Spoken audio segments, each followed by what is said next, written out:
छगन भुजबळ जे एकेकाळी तुमचे नेते राहिलेले आहेत, आज त्यांची राष्ट्रवादी काँग्रेस पक्षाची जनसन्मान सभा होती, त्या सभेमध्ये ते थेट म्हणतात की शरद पवार यांचा जर राग असेल तर तो माझ्यावर आणि दादावर काढावा, समाजावर का काढता, समाजाच्या संदर्भात शरद पवारांनी आरक्षणाची भूमिका अधिकपणे सुस्पष्ट करावी असं त्यांचं म्हणणं आहे। मुळात असं आहे की छगन भुजबळ साहेब आणि अजितदादांच्यावर राग हा शरद पवार साहेबांचा नाही तर महाराष्ट्रातल्या तमाम स्वाभिमानी मतदारांचा, जनतेचा राग आहे। तो लोकसभेत काढलाय, आता विधानसभेत पण ते काढतील।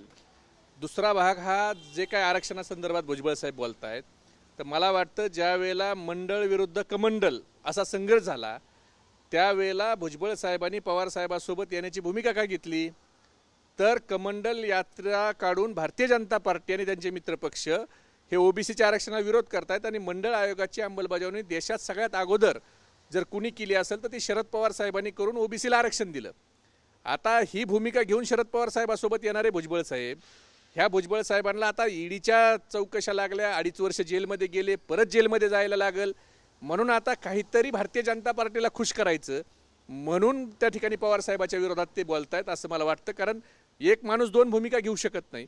एका वेळी पवार साहेबांसोबत का आलो तर मंडळ आयोगाची अंमलबजावणी करून ओबीसीला देशात सगळ्यात अगोदर आरक्षण शरद पवार साहेबांनी दिलं हे म्हणणारे भुजबळ आज शरद पवार साहेबाच्या भूमिकेकडे जर मला वाटतं संशय व्यक्त करत असतील तर हे भारतीय जनता पार्टी त्यांना बोलवायला लावती असं मला वाटतं।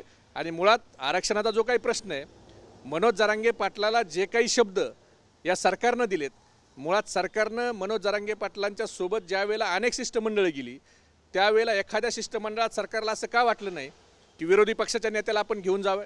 नेमकं मनोज जरांगे पाटलाला तुम्ही काय शब्द दिलेत, काय आश्वासन दिलेत हे विरोधी पक्षाला तुम्ही सांगितलं, त्यांना घेऊन गेला, किंवा नवी मुंबईमध्ये जे तुम्ही विजयी रॅली मुख्यमंत्री एकनाथ शिंदेंनी त्या ठिकाणी गुलाल उधळला, नेमका कशाचा GR त्यांनी त्यांच्या हातात दिला, त्यावेळेला तुम्ही विरोधी पक्षाला नेलं।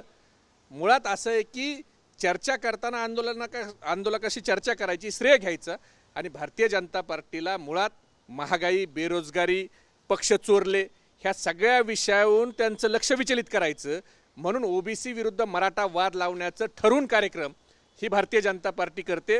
अहो आरक्षण सोडा, पण सराटे आंतरवलीत जे गुन्हे दाखल केलेत ते गुन्हे देखील अजून त्या सभागृहामध्ये त्या ठिकाणी जाहीर करून अजून माघारी घेतले नाहीत।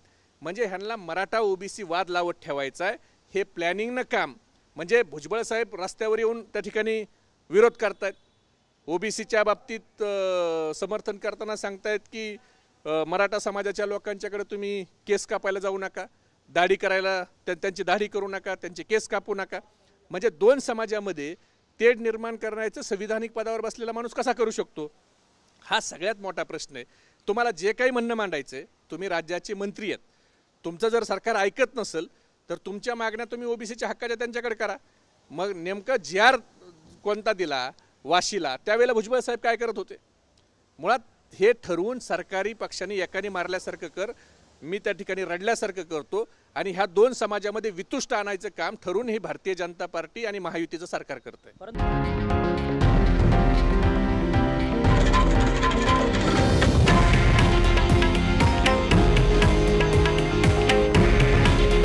हे आहे देशातील नंबर 1 न्यूज नेटवर्क आणि आपण पाहत आहात TV9 मराठी। काळजी तुमची, हित महाराष्ट्राचं।